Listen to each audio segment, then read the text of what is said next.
Olá, aqui estamos outra vez em nome do soberano Criador dos céus e da terra, o Senhor Jesus Cristo. Estamos dando prosseguimento à minha exposição, à minha tradução de Lucas. Agora chegamos ao capítulo 16 e o verso 19. Aqui temos um relato muito interessante de um homem rico e o mendigo Lázaro. Eu vou ler a coisa toda. Eu vou ler do verso 19 até o verso 31, que com isso termina o capítulo 16. E com isso, de passagem, entendo que termina o que foi o assunto desde o começo do capítulo, a diferença entre as riquezas ilusórias do mundo e as riquezas verdadeiras espirituais de Cristo. Então, vamos ver aqui, 19 a 31. Ora, havia um certo homem rico que se vestia de púrpura e de linho fino e vivia no luxo todos os dias. Havia também um certo mendigo chamado Lázaro, coberto de chagas, que tinha sido colocado ao portão daquele, e que só queria ser alimentado com as migalhas que caíam da mesa do rico. Não só, até os cães viriam lamber as suas chagas. Chegou o dia em que o mendigo morreu e foi levado pelos anjos para o seio de Abrão. O rico também morreu e foi sepultado. E em Hades, ele ergueu os olhos e viu Abrão de longe, com Lázaro ao seu lado. E estando em tormentos, ele gritou, dizendo: Pai Abraão, tem misericórdia de mim. Manda que Lázaro molhe, aponte seu dedo na água e refresque a minha língua, porque estou atormentado nesta chama.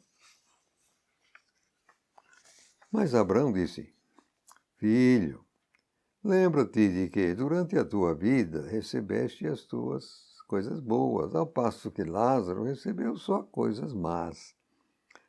Mas agora ele está sendo confortado e tu atormentado.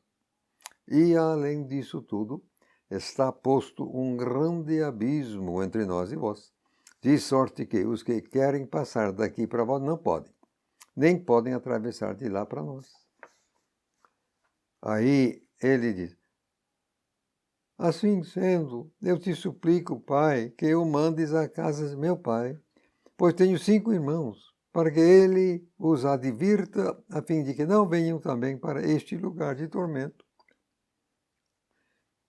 Abraão disse a ele: Eles têm Moisés e os profetas, que os ouçam. Aí ele disse: não, pai Abraão, se alguém dentre os mortos for até eles se arrependerão. Mas ele disse-lhe: Se eles não ouvem a Moisés e aos profetas, não serão persuadidos, nem que alguém ressuscite dentre os mortos. Você pode ver que o texto não diz que isto aqui seja uma parábola. Normalmente as parábolas, que são de fato parábolas, o texto mesmo diz: Jesus contou uma parábola, coisa que valha. Nada disso aqui. Mais uma coisa, nas parábolas nunca se vê o nome particular de alguém. O que nós temos aqui, o mendigo era chamado de Lázaro. A dificuldade é que, levando como ensino sério, tem algumas dificuldades, digamos, teológicas, mas nem por isso. Eu entendo que Jesus aqui está, de fato, nos dando orientação a respeito daquilo que acontece depois da morte física. Vamos voltar e ver o caso. O rico estava numa boa, ou achava que sim. O coitado do mendigo, além de não ter nada para comer, estava coberto de chagas, coitado. Quando fala aqui que os cães vinham lamber, olha, é preciso entender que os cachorros estavam até fazendo um favor ao homem. Por quê? Porque saliva canina faz bem a chaga.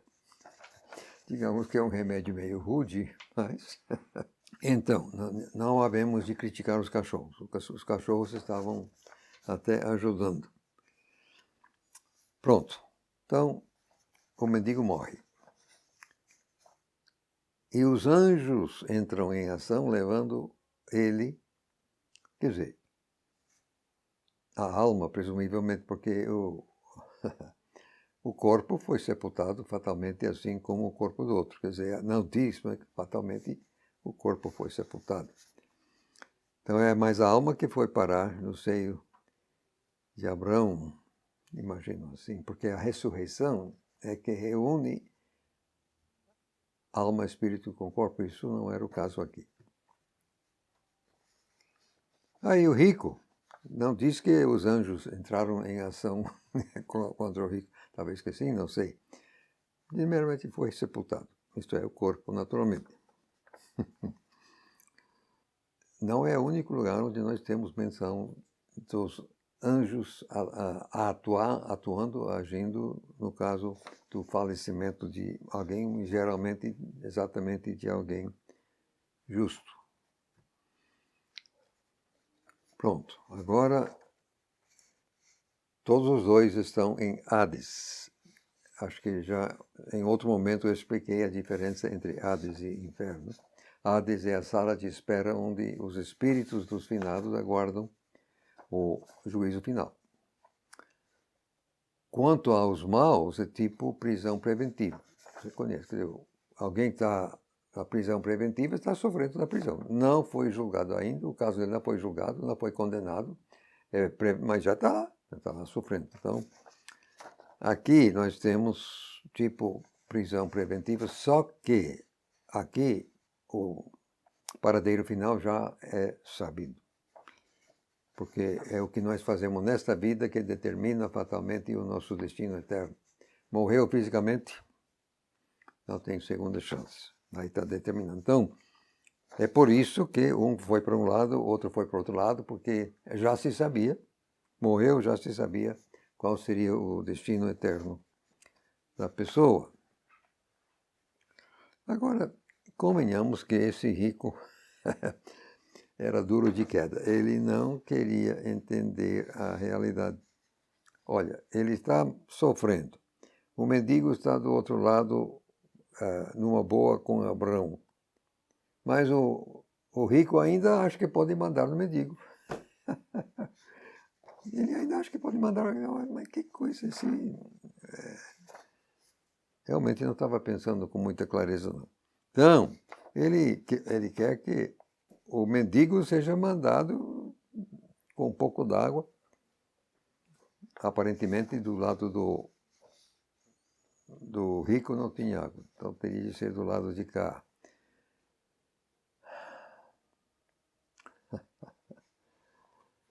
Só que não tinha jeito. Não tinha jeito. Abraão então responde. O que transparece claramente aqui que em Hades, quer dizer, os espíritos, as almas ainda são conscientes. Estão se vendo, podem até se comunicar. Então ninguém apaga, como uns e outros talvez queiram imaginar. Aí Abraão não, mas na vida era o outro, mas agora a situação é o contrário. Mas a questão que quero comentar aqui é verso 26. Está posto um grande abismo entre nós e vós. Uns e outros têm achado que o abismo era entre Hades e a terra. Não, senhor. Não, não é o caso. É exatamente dentro de Hades, separando o lado dos condenados do lado dos salvos. Que aqui, o lado dos salvos leva o nome de seio de Abraão. A única vez que acontece essa expressão é aqui mesmo. Na cruz, o Senhor Jesus, falando com o malfeitor arrependido, Jesus disse, hoje estarás comigo no paraíso. Jesus utilizou o vocábulo paraíso, dizendo exatamente respeito ao seio de Abraão. Quer dizer, a metade de Hades reservada para os justos. Vê que Jesus mesmo diz lá, hoje estarás comigo. Então Jesus foi para lá também. Isso é outro assunto. Vamos voltar aqui. Esse abismo intransponível fica separando os condenados dos salvos. E Moisés é mais, ou Abraão é mais do que claro. Ninguém passa nem para cá e nem para lá, não tem jeito. É intransponível. Agora, verso 27 e 8 é curioso, eu acho. Esse sujeito, ruim que fosse, mas ele ainda pensa nos irmãos. Ele quer salvar os irmãos. Eu tenho 5 irmãos. Manda, ele ainda quer mandar no mendigo. Manda Lázaro para lá avisar meus irmãos que não venham para cá também. Quer dizer, então o rico não era totalmente aí ele ainda era capaz de pensar nos irmãos e querer poupá-los do mesmo destino.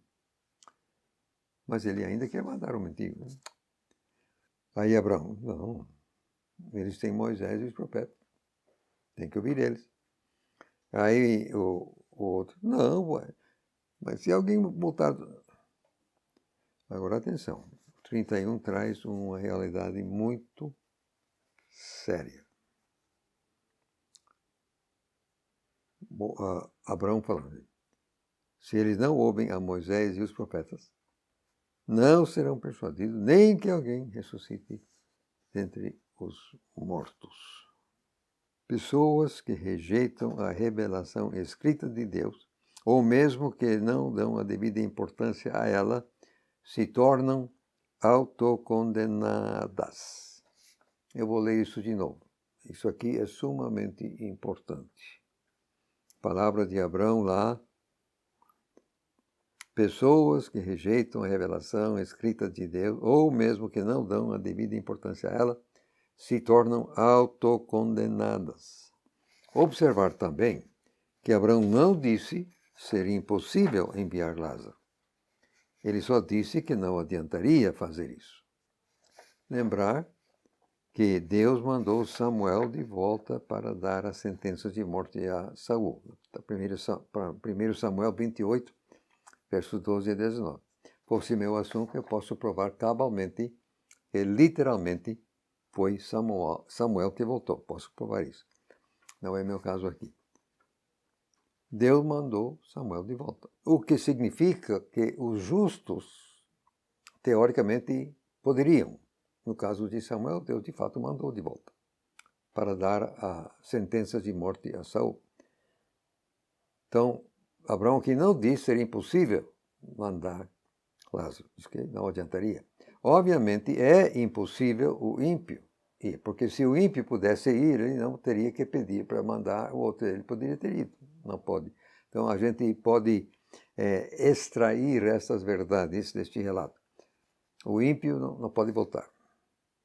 Eu diria que o salvo também não pode voltar por conta própria. Eventualmente, no caso de Samuel, soberanamente Deus mandou. Deus poderia, dependendo dele. Como já disse, o contrastar das duas riquezas termina aqui, com o destino final dos que abraçam qualquer um dos. Quem abraçar as riquezas ilusórias do mundo vai parar no lago de fogo. Já os que abraçam a riqueza genuína de Deus, através do Senhor Jesus, vão parar no céu. Então, você deve voltar atrás e ver tudo que se falou nesse capítulo 16. Que o mundo, por vezes, parece bastante atraente. Assim, a maneira, a roupagem das riquezas, enfim, é muito fácil você ser enganado. Só que é melhor não se enganar. Você tem que pensar no porvir, nas consequências eternas.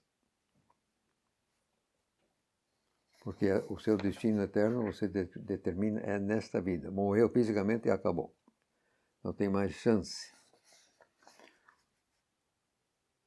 Pronto. Agora vamos ver aqui.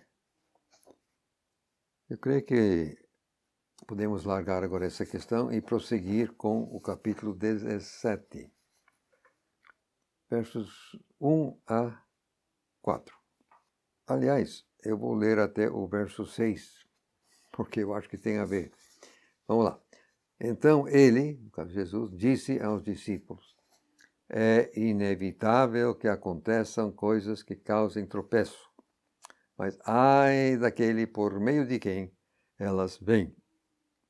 Seria melhor para ele que fosse lançado no mar com uma pedra de moinho amarrada no pescoço, do que fazer cair um destes pequenos. Toma cuidado, se teu irmão pecar contra ti, repreende-o, e se ele se arrepender, perdoa-lhe. Nem que peque contra ti 7 vezes no dia, e 7 vezes no mesmo dia voltar dizendo, me arrependo, hás de perdoar-lhe. Os apóstolos disseram assim, aumenta a nossa fé. Aí o Senhor disse, se tivesseis fé, como um grão de mostarda tem, diríeis a esta amoreira, desarraiga-te e planta-te no mar, e ela vos obedeceria. Infelizmente, o que Jesus declara aqui é uma verdade. É inevitável que aconteçam coisas que causem tropeço. Quer dizer, o mal existe no mundo e nós não temos como erradicar esse mal, não temos como proibir absolutamente todas as confusões que estão aí, mundo afora. Não temos. Podemos lamentar, podemos não gostar, mas vão acontecer. Contudo, vai haver juízo, vai haver prestação de contas. Ai daquele por meio de quem elas vêm. A gente, às vezes, perde de vista essa questão, exatamente a prestação de contas, o juízo final. Se o pessoal aqui não está pagando, mas vão pagar. Ai daquele. Agora, no caso de fazer um pequeno perder a fé, aí Deus fica realmente, me perdoe a expressão, ele fica bravo. Ele simplesmente fica desconformado, porque ele diz que é melhor amarrar, literalmente, uma pedra de moinho no pescoço de um sujeito assim e lançar no ar. Então, o que ele seria melhor para essa pessoa do que?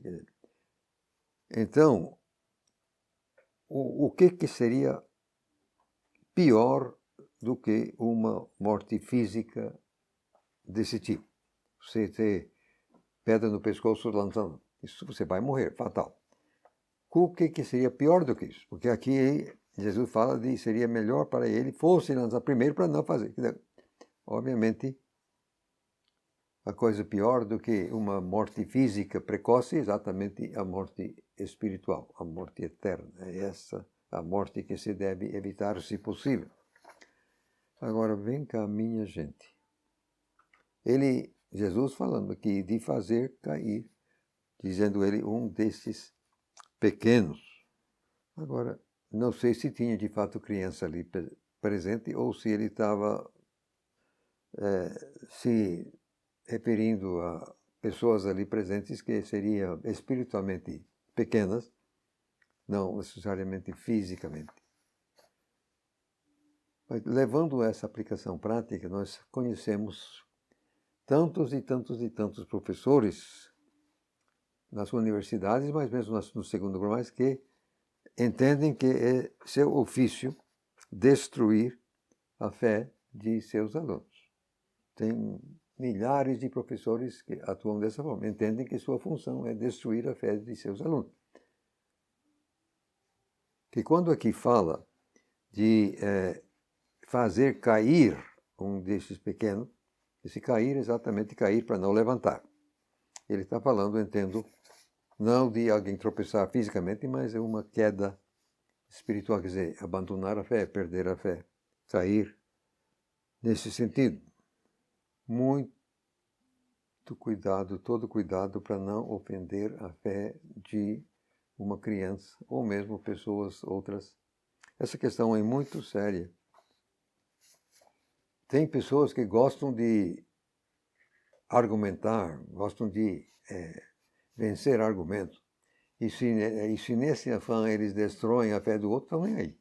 O caso deles é ganhar a briga, ganhar a discussão. Não recomendo. Não recomendo. Destruir a fé do outro, Deus vai cobrar e cobrar muito seriamente. Agora, a partir do verso 3, eu mesmo acho meio complicado. Quer dizer, uma vez nem tanto. Aqui diz aqui, ó. Quer dizer, cuidado, se teu irmão pecar contra ti, repreende-o. Você pode reclamar, você pode, ó, peraí, você pisou no meu carro. E se ele se arrepender, perdoa-lhe, você tem que perdoar. Uma vez, agora o que vem no verso 4, nem que peque, Jesus está falando, nem que peque contra ti 7 vezes mais. Tá demais, não. 7 vezes, tá doido. E 7 vezes, volta, me arrependo, você tem que perdoar. Rapaz, eu não acho fácil, não. Uma vez vá, agora 7 vezes o sujeito está abusando, não está abusando? 7 vezes? Bom, não é a questão. A questão é que se ele voltar, confessar, pedir, eu tenho que perdoar, mesmo a contragosto, eu tenho que perdoar. Por quê? Porque se eu não perdoar, o Pai não me perdoará. Isso está em outro canto. Aí ficou duro, aí ficou sério. Aí eu entendo que o verso 5 aqui se prende exatamente àquilo que acabamos de ver aí no verso 4. Aí os apóstolos aumentam a nossa fé. Quer dizer, realmente estava difícil. Mas aí Jesus prossegue com uma lição em cima da questão. Se tivesses fé, aqui nós temos uma divisão quase igual por igual entre os manuscritos gregos. Metade diz se tiveres, lá no futuro, ou a outra metade tivesseis, como eu li, sendo que a melhor linha de transmissão que eu sigo tem tivesseis, então isso que eu coloquei. O que vai nas entrelinhas é que eles não têm. Jesus diz, se tivesseis fé como um grão de mostarda tem, então, mas o que está na entrelinha eles não têm essa, mas se tivessem. Se tivessem, poderiam dizer a Maria, sai daqui, vai parar no... Só que você conhece alguém que já fez isso? E eu também nunca consegui fazer isso. Nem uma amoreira e menos ainda uma montanha. Quem sabe eu chego lá, mas por enquanto não cheguei. Então, se tivesseis, não tem. Agora, se você está lendo a minha tradução, você vê que o verbo tem está em letra itálica porque eu acrescentei, porque não está no texto grego. Eu entendo que Jesus não está comentando o mero tamanho do grão de mostarda. É muito pequeno. O problema, no meu ver, aqui é exatamente o tipo de fé que uma semente tem. Aí você pode chamar, mas como assim? A semente pensa, enfim. Olha, será que semente não tem fé? No mínimo, a semente tem que ter a fé de morrer. O próprio soberano Jesus diz em João 12, 24, se um grão de milho ou trigo caindo na terra não morrer, fica só. Se morrer, então, produz. Para que serve uma semente? Algumas sementes são comíveis, mas, grosso modo, não comemos semente. As sementes servem exatamente para reproduzir a mesma planta, a mesma árvore, a mesma fruta, enfim. Mas para que a semente alcance a razão de existir, que é reproduzir, tem que morrer. Por outro lado, uma semente jogada no chão, se não germinar, também vai apodrecer e vai morrer. Acaba de qualquer forma. Já que eu me meti nessa questão, como funcionaria essa fé? Se é que a semente tem fé.